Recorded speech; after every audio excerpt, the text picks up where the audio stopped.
Jackson County is in a strong financial position, despite dwindling federal payments meant to offset losses in timber revenues for counties. That, according to James Lanzarota, partner with the auditing firm Moss Adams LLP, in a recent presentation to county officials. This is kind of the way that we complete the audit process, is to come before you and talk about the results. On the financial statements, we came to what we call an unmodified opinion. So basically, in layman's terms, that's a clean opinion. So you can't get any better than that. Basically, that means that your crew did an excellent job of capturing your transactions during the year and the balances as of year end.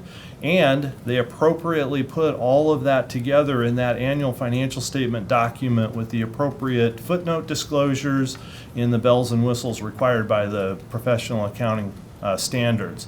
So that's, I think you've got quite a history of getting clean opinions, and something you should be very proud of.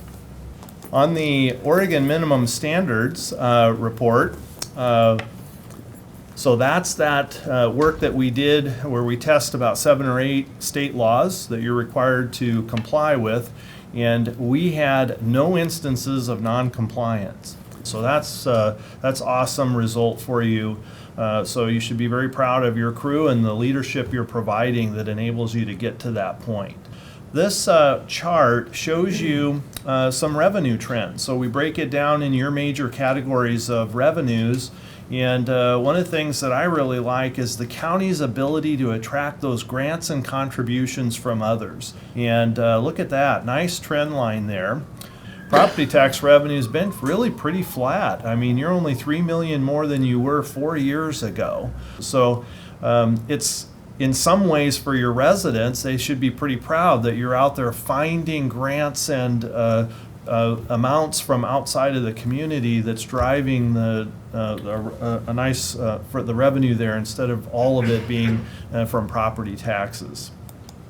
On the spending side, these are the major categories of the different types of services that you provide. So obviously, your management crew here, Danny and his staff, have had to deal with some, declining revenues or financial challenges, and they've done that fairly well with the general government services. Those have not swelled.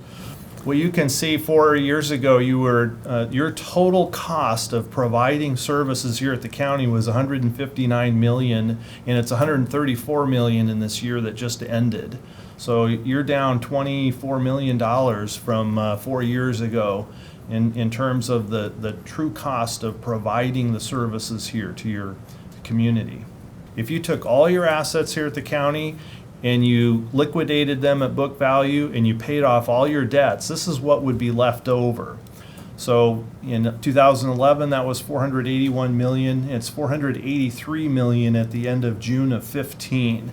And what I like about this graph is that it shows stability. I mean, it's easy to not replace, a piece of equipment, or not replace a building, or not replace a bridge, or do major maintenance. But that cost is still there. The only thing you've done is pushed off when you have to cut the check. That eventually that check has to be cut. So you've been maintaining your capital assets here at the county very well. And then, you can ask yourself questions about those unrestricted. How much should I have? There are some best practices out there.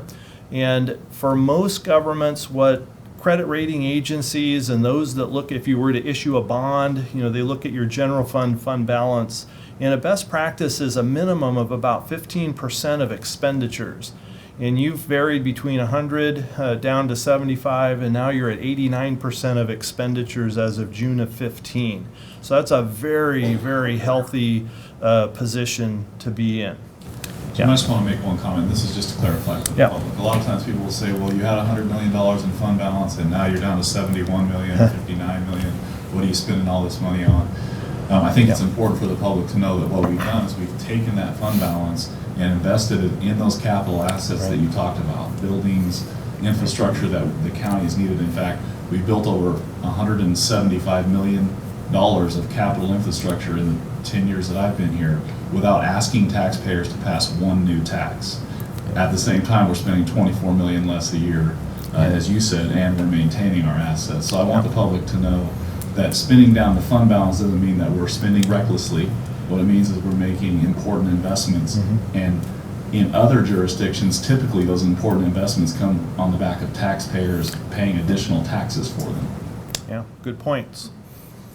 So really lots of good news today to bring to you. Again, I know that it's a challenge to meet all the need in the community. I can't really address that piece of it, but you can't really meet that if you don't have the financial strength to begin to address those needs. And so very good results for you in terms of at least the handling of the financial side of that equation.